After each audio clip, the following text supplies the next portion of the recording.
Ésaïe chapitre 51. Écoutez-moi, vous qui poursuivez la justice, qui cherchez l'Éternel. Portez les regards sur le rocher d'où vous avez été taillés, sur le creux de la fosse d'où vous avez été tirés. Portez les regards sur Abraham votre père, et sur Sarah qui vous a enfanté, car lui seul je l'ai appelé, je l'ai béni et multiplié. Ainsi l'Éternel a pitié de Sion, il a pitié de toutes ses ruines, il rendra son désert semblable à un Éden, et sa terre aride à un jardin de l'Éternel. La joie et l'allégresse se trouveront au milieu d'elle, les actions de grâce et le chant des cantiques. Mon peuple, sois attentif. Ma nation, prête-moi l'oreille.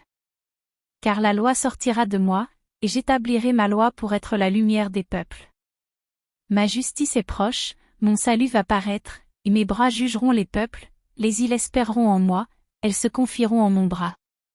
Levez les yeux vers le ciel, et regardez en bas sur la terre. Car les cieux s'évanouiront comme une fumée, la terre tombera en lambeaux comme un vêtement, et ses habitants périront comme des mouches, mais mon salut durera éternellement, et ma justice n'aura point de fin. Écoutez-moi, vous qui connaissez la justice, peuple, qui a ma loi dans ton cœur. Ne craignez pas l'opprobre des hommes, et ne tremblez pas devant leurs outrages. Car la teigne les dévorera comme un vêtement, et la gerce les rongera comme de la laine, mais ma justice durera éternellement, et mon salut s'étendra d'âge en âge. Réveille-toi, réveille-toi. Revêt-toi de force, bras de l'Éternel. Réveille-toi, comme au jour d'autrefois, dans les anciens âges. N'est-ce pas toi qui as bâti l'Égypte, qui transperça le monstre?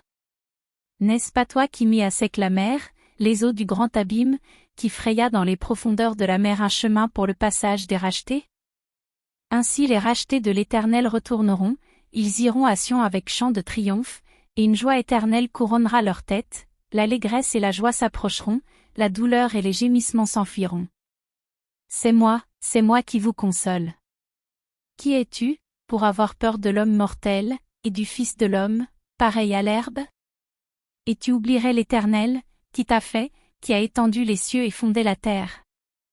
Et tu tremblerais incessamment tout le jour devant la colère de l'oppresseur, parce qu'il cherche à détruire. Où donc est la colère de l'oppresseur? Bientôt celui qui est courbé sous les fers sera délivré, il ne mourra pas dans la fosse, et son pain ne lui manquera pas. Je suis l'Éternel, ton Dieu, qui soulève la mer et fait mugir ses flots. L'Éternel des armées est son nom. Je mets mes paroles dans ta bouche, et je te couvre de l'ombre de ma main, pour étendre de nouveaux cieux et fonder une nouvelle terre, et pour dire à Sion, tu es mon peuple. Réveille-toi, réveille-toi. Lève-toi, Jérusalem, qui a bu de la main de l'Éternel la coupe de sa colère, qui a bu, sucé jusqu'à la lie la coupe d'étourdissement.